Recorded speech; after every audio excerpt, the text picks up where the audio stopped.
لیکن ہمارے پاس الحمدللہ اتنے لوگ ایسے بھی ہیں صاحب استطاعت ہیں، مالدار ہیں، اور ہر مسجد میں نعت میں بڑا سرکار سے ملاقات کی، مدینے کا دیدار کی، میری موت مدینے میں ہو جائے، وہ ہو جائے، یہ ہو جائے، لیکن کبھی اس کے لیے آپ جائزہ لیجئے کتنے لوگ کوشش کریں اس کے لیے۔ اس کے علاوہ گرل فرینڈ بولے نہیں آ رہا کیونکہ وہ زبان زد نہیں ہے جملہ، سمجھے، ضرورت نہیں پڑی ضرورت نہیں پڑی کیونکہ بڑے لوگ پہلے بند دیے تھے رسی، تو بہرحال بولتے تھے بیٹا یہ تمہاری ہے، زیادہ ادھر ادھر نہیں بھاگنا۔ میں یہ ہنسی کی باتیں اس لیے کروں تاکہ آپ کے اندر کیا ہے تھوڑا چستی آ جائے۔ تو بہرحال بیوی اگر کوئی خواہش کرے تو کیسا بھی خرچ لیں گے، کیسا بھی کریں گے، کیسا بھی جمع کر کے کیا کریں گے، جو ہے نا لائیں گے، لیکن یہ بیوی کی محبت میں خرچ لیں گے، کیسا بھی کریں گے، کیسا بھی جمع کریں گے۔ بیٹے کا برتھ ڈے ہے، سب کچھ کریں گے، جمع کریں گے، کیسا بھی کریں گے۔ شادی ہے بیٹے کی، بچپن سے نوکری میں سے PF کٹائیں گے، لیکن سرکار کے دیدار کے لیے کبھی ہم میں وہ کوشش ہوتی ہے، مگر نعت میں جذبہ تو بڑا نظر آتا ہے، الفاظ تو زبان سے بڑے نظر آتے ہیں۔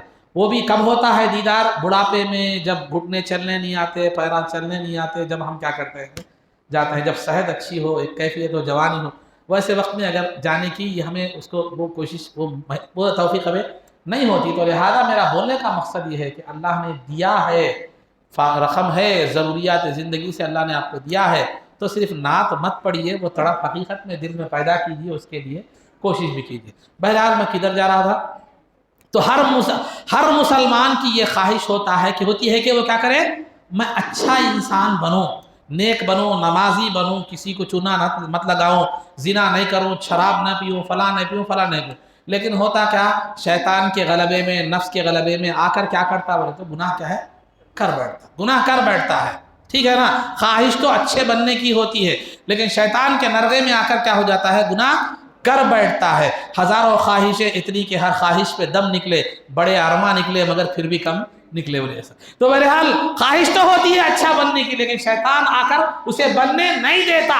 تو سرکار کو قبر کا دیدار کروایا جا رہا ہے، صرف دیدار نہیں کروایا گیا، بلکہ سرکار جبرائیل سے پوچھ رہے ہیں کہ انہیں عذاب کیوں دیا جا رہا ہے۔ جبرائیل غلام کو معلوم ہے کہ عذاب کیوں دیا جا رہا ہے، آقا کو نہیں معلوم۔ یہ لا علمی کی بنیاد پر سوال نہیں تھا، سوال ہمیشہ نامعلوم کو معلوم کرنے کے لیے نہیں ہوتا۔ خدا نے بھی موسیٰ سے پوچھا تھا، وَمَا تِلْكَ بِيَمِينِكَ يَا موسیٰ، موسیٰ تمہارے سیدھے ہاتھ میں کیا ہے؟ تو موسیٰ نے کہا ہِیَ عَصَایَ، وہ میری لکڑی ہے۔ تو لہذا کیا خدا کو نہیں معلوم تھا کہ موسیٰ کے ہاتھ میں لکڑی ہے؟ موسیٰ کے ہاتھ میں لکڑی ہے، نہیں معلوم تھا؟ معلوم تھا۔ پوچھا کیوں؟ اس لیے کہ بتا دے موسیٰ کہ لکڑی کے اغراض کیا ہے، لکڑی کیا کام آتی ہے۔ تو موسیٰ نے کہا، کیا کہا؟ اتوکئ علیہا، اگر کوئی نالا آتا ہے پار نہیں کر سکتا تو بیچ میں لکڑی رکھ کر میں چھلانگ لگاتا ہوں، لکڑی یہ کام میں آتی ہے۔ وَأَحُشُّ بِهَا عَلَىٰ غَنَمِي، میں اپنی بکریوں کو اس سے کیا کرتا ہوں، ہانکتا ہوں۔ اور کئی مفسرین نے دوسری باتیں پتہ جھڑانے کے لیے بھی استعمال کرتا ہوں، وغیرہ وغیرہ۔ بہرحال تو لہذا سوال ہمیشہ نامعلوم کو معلوم کرنے کے لیے نہیں ہوتا، بلکہ سوال کی مصلحتیں کئی ہو سکتی ہیں۔ کبھی امتحان بھی ہوتا ہے، میں آپ کو پوچھ سکتا ہوں بتاؤ سرکار کے والد کا نام کیا ہے، تو کیا میرے نہیں معلوم؟ آپ کا امتحان لینا چاہ رہا ہوں۔ تو لہذا یہاں سرکار اس لیے پوچھ رہے تھے جبرائیل سے تاکہ بے نمازی کا سزا کیا ہے معلوم ہو، اور شرابی کی سزا کیا ہے معلوم ہو، امانت پہ خیانت کرنے والے کی سزا کیا ہے معلوم ہو۔ تو جو آدمی اچھائی کا جذبہ رکھتا ہے لیکن شیطان کے غلبے کی وجہ سے ان برائیوں سے بچ نہیں سکتا، وہ کم از کم یہ سن کر تو اچھائی کی طرف آ جائے، یہ سن کر تو بھی اچھائی کی طرف آ جائے۔ چوری کرتا ہے تو یہ سن کر نہیں کرنا دل میں ہوتا ہے، لیکن مجبوری میں شیطان کے بہکاوے میں آ کر کرتا ہے، تو یہ چیز، یہ عذاب جب دیکھ لیتا ہے تو چھوڑنے میں مددگار ثابت ہوتی ہے۔ جیسا کہ پولیس کا یا قانون کا جو ہے نا، اس کی سزا انسان کو جرم کرنے سے بچاتی ہے۔ اب آپ کو میں بولا جا کے کسی کو مرڈر کر دے، تو میں نے کرتا بھائی، وہ تو کئی کو یاد میں پولیس کے چکرہ کون کاٹنا، وہ کون کرنا، یہ کون کرنا، وہ تو قانون اور سزا کا ڈر انسان کو کیا کرتا ہے، جرم سے کیا کرتا ہے، جو ہے نا بچاتا ہے۔ تو یہ بتلایا گیا، یہ حالات ذکر کیے گئے تاکہ لوگ دیکھیں کہ میں کس عمل کو کر رہا ہوں، کس برائی میں مبتلا ہوں، انہیں کیا کرے، اس میں ملنے میں کیا ہے، چھوڑنے میں مدد مل سکے۔ یہ مصلحت بھی تھی تمام چیزوں کے سیر کروانے کی۔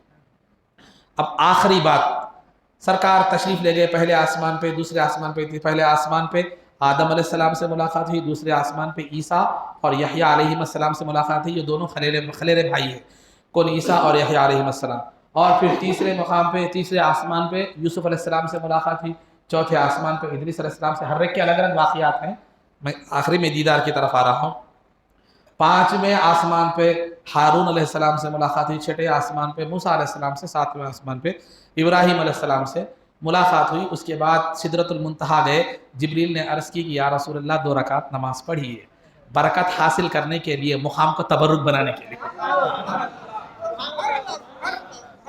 جبریل جو سدرۃ المنتہا پر نماز پڑھنے کی گزارش سرکار سے کر رہے تھے، اس مقام کی برکت سرکار حاصل کرے اس لیے نہیں، بلکہ سرکار کے قدوم کی برکت سے وہ مقام متبرک ہو، کیونکہ 1,24,000 انبیاء علیہ التسلیم میں سے وہاں کوئی نہیں آئے تھے۔ آئے تو جو ہے نا سردار انبیاء آئے، تو لہذا برکت بخشنے کے لیے اپنے مقام پر، تو لہذا وہ کبھی کبھار نماز برکت حاصل کرنے کے لیے بھی پڑھی جاتی ہے، کبھی کبھار برکت پہنچانے کے لیے بھی جو ہے نا کی جاتی ہے۔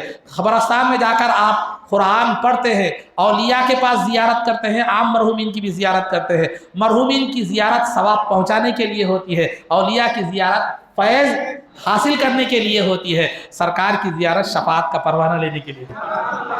تو بہرحال عزیزان محترم، تو بہرحال جبریل علیہ السلام وہاں گئے، پھر جنت کی سیر ہوئی، دوزخ کی سیر ہوئی، وہاں کے حالات الگ ہیں، وہاں کی کیفیات الگ ہیں۔ اس کے بعد جبریل جو ہے نا وہاں سے آگے آئے کہ اب آگے بڑھنے لگے، تو جبریل امین نے عرض کیا کہ یا رسول اللہ، اب جبریل کے حدود ختم ہو گئے یہاں سے، اب لو تجاوزت ان ملتا لاحرقت او کما روی، کہ جو ہے نا اگر میں یہاں سے 1 انچ بھی اگر جو ہے نا ایک پورا کہتے پورا ہے جو سامنے کا حصہ، اتنا بھی اگر میں آگے بڑھ جاؤں، 1 انچ بول سکتے ہیں آپ اس کو، تو وہ جو ہے نا وہ اگر میں جل کر راکھ ہو جاؤں گا، میرے حدود بس یہاں تک ہے۔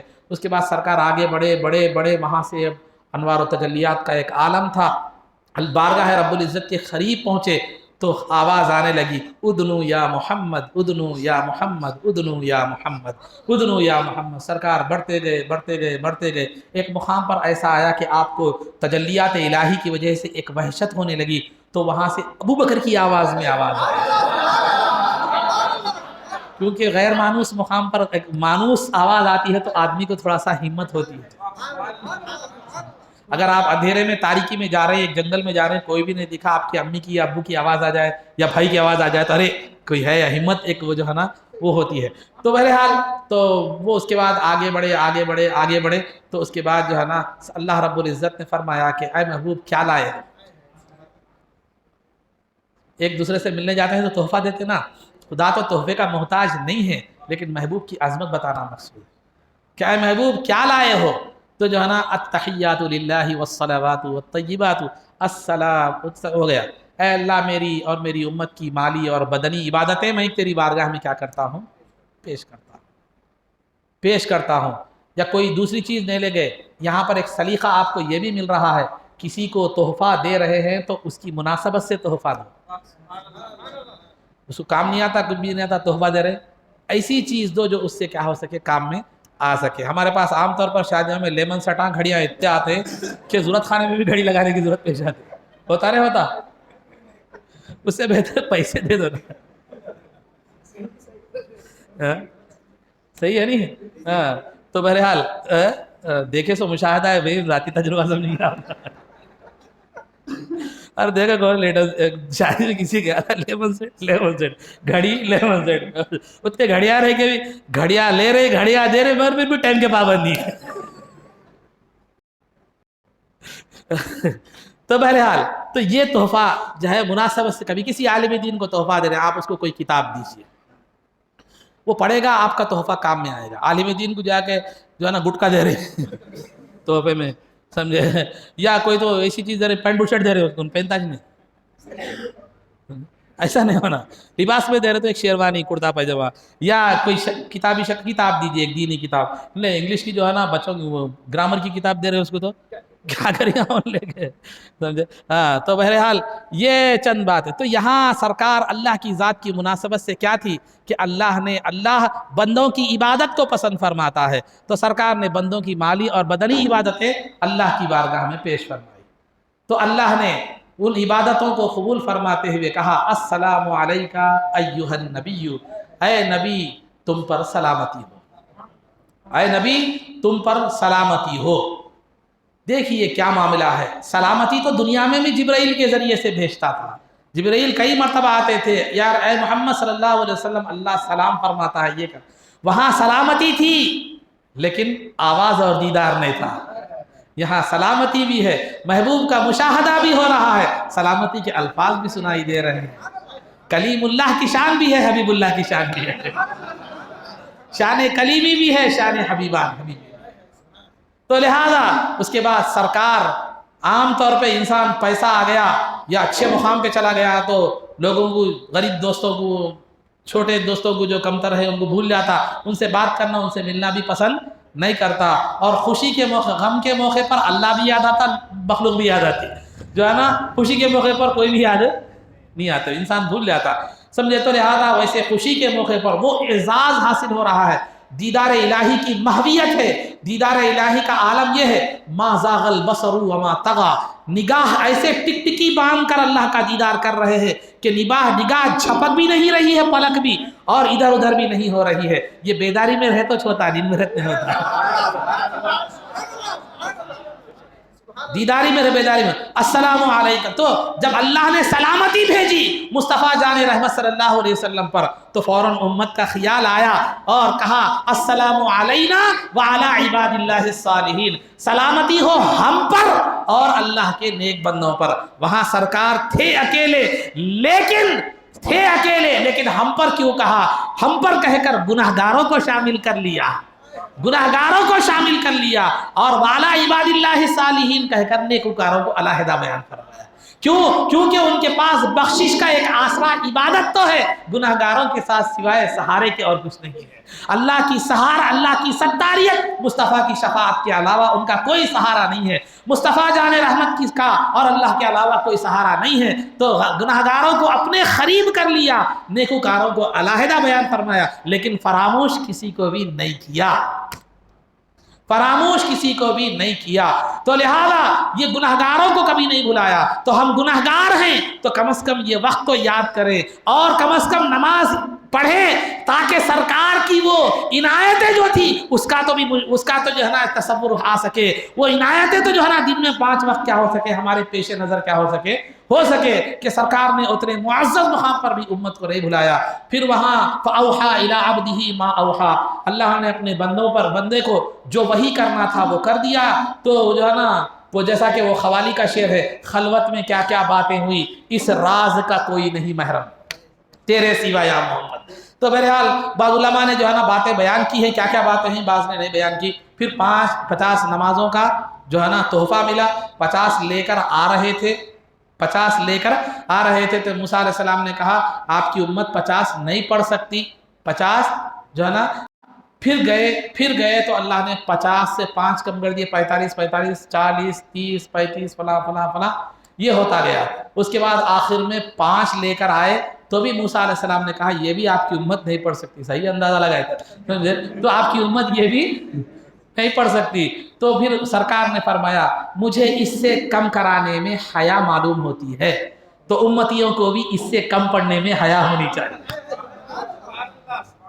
امتیوں کو بھی اس سے کم کرنے میں حیا ہونی چاہیے۔ اس حیا کو جو سرکار نے معاف کرانے کے معاملے میں پیش نظر رکھا تھا، اسی حیا کو ہم امتی ہیں تو پھر یہ نماز کو ترک کرنے میں اس حیا کو پیش نظر رکھیں۔ تو لہذا عزیزان محترم، وہ 5 مرتبہ اس کے بعد گئے تو پھر ہر مرتبہ 5 کم ہو رہے تھے، 5 کے بعد پھر جانے کا مطلب یہ ہے کہ وہ رہسو بھی ختم کر دے بولنے کا مطلب ہے، تو سمجھے وہی ہوتی نا بات، تو وہ 5 رہسو بھی ختم کر دے بولنے اسی بات ہو جاتی، تو سرکار کو شرم آ گئی، تو اللہ نے سرکار واپس ہوئے 5 کم کرا کے، تو اللہ نے فرمایا مصطفیٰ ہماری شان یہ نہیں ہے کہ دے کر واپس لے، لہذا دیے تو 5 ہے، ثواب 50 کا ہی رہے گا، ثواب 50 کا ہی رہے گا، عزیزان محترم، اللہ کو معلوم تھا آخری میں 5 ڈکلیئر ہونے والے ہیں، پھر 9 مرتبہ پھرانے کی کیا ضرورت تھی؟ 9 مرتبہ بار بار پھرانے کی کیا ضرورت تھی؟ عزیزان محترم، وہاں 2 چیزوں کی تکمیل تھی۔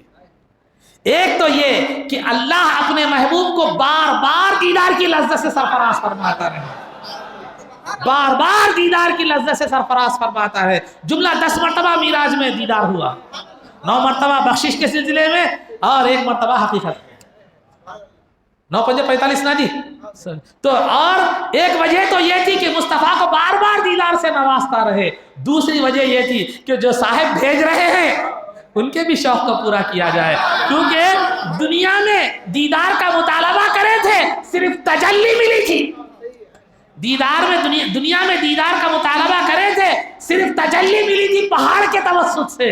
لہذا جہاں مصطفیٰ جان رحمت دائرہ خدا کا دیدار کر کے آ رہے ہیں، دائرہ خدا کا دیدار کر کے آ رہے ہیں، مصطفیٰ جان رحمت کی نگاہوں کے واسطے سے یہاں دیدار خدا ہوتی ہے۔